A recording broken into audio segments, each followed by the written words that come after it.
I'm Dan Grubb, and great to be with you here today. And I have this opportunity to talk about the 40th anniversary of Lou Grubb Friends for Golf tournament. I'm Roger Maxwell. I'm a golf professional. I've been a PGA member for some 40 years.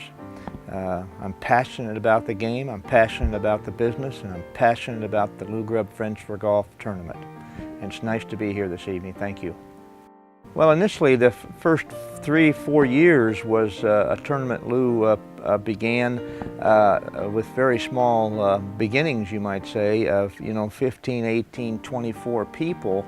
And at that time the charity was the Leukemia Foundation for the City of Phoenix, State of Arizona. I'm not exactly sure what it encompassed, but it was the Leukemia Association here in town. And he took it upon himself to get a group of friends, and he underwrote that tournament, if you will. It was literally just probably 4 or 5 foursomes, and they pooled all their funds that they did for that event and gave that to the Leukemia Society here in town. But the early days, the tournament at Camelback was really a lot of Lou's personal friends, and he certainly twisted their arms to support his little event at the time, and it worked quite well.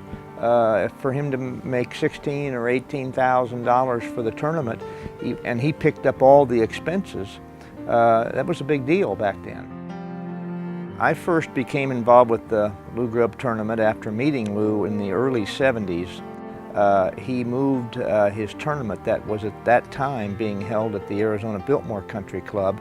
He moved it to Camelback, where I had just become the director of golf in the late 1970. We hosted it for Lou for the next 17, 18, maybe 20 years at Camelback. And Jack Nicklaus was involved with it on a national basis. They were just small crowds. There was no dinner the night before. There was a lunch before and a small reception in the clubhouse afterwards, and you didn't have to move any tables or anything because there wasn't that many people. And we did it right. We had great awards. We had great tee favors. Always was kept high end as best we could keep it. And at the same time, always thinking of the charity first. The name of the golf tournament, Lou Grubb Friends for Golf, that started with just his friends being a foursome or an eightsome or a 16 players. And it's funny, it's really not Friends for Golf, it's Friends for the Hospital. It's Friends of the Hospital.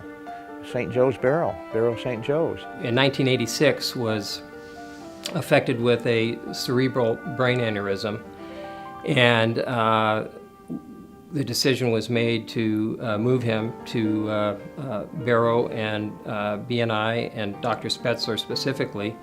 He then was really tied to Barrow St. Joe's, and it became very, very meaningful to him to watch the tournament grow. It couldn't be a better relationship, and the number of times that, quite honestly, they have interceded and helped my dad, and they've helped my mom. And he and his family in turn took the Lou Grubb Invitational Tournament and took the profits of that event and brought them to the Barrow Neurological Institute. I certainly never thought that when I started helping Lou with the tournament and participating in it and doing whatever I could to help it grow, I never thought that I would need or find the need in my family to avail ourselves on Barrow or St. Joe's. And it makes a profound difference. It makes a profound difference, especially in research where the treatment of aneurysm has evolved very significantly over the last couple of decades. And by spending that time over the last 35 years, in my case, supporting that cause, it became very important to me when my wife became ill that we needed that support from Barrow. It really made it all worthwhile. You then realize what you've been doing had a purpose.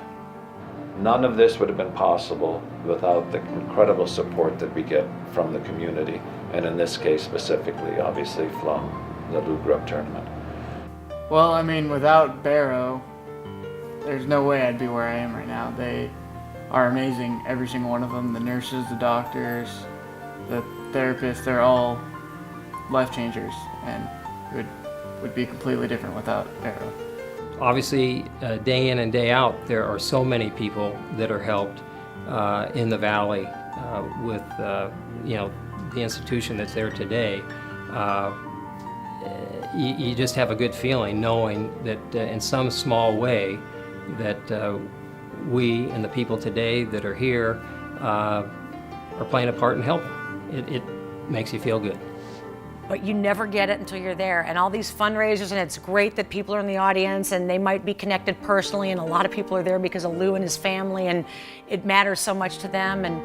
But until you go through it with your own family and your loved ones, and it's not the same. Talk about for a second the people who participate and the engagement of activity that they display at the dinner. For example, the silent auction first, the Thursday night before the Friday tournament.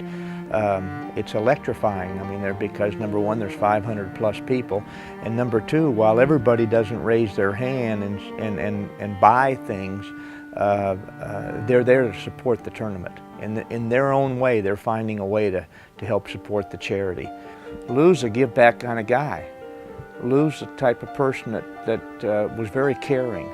Lou probably coined the phrase, "It only takes one who cares," and he became that one. Hello, I'm Lou Grubb.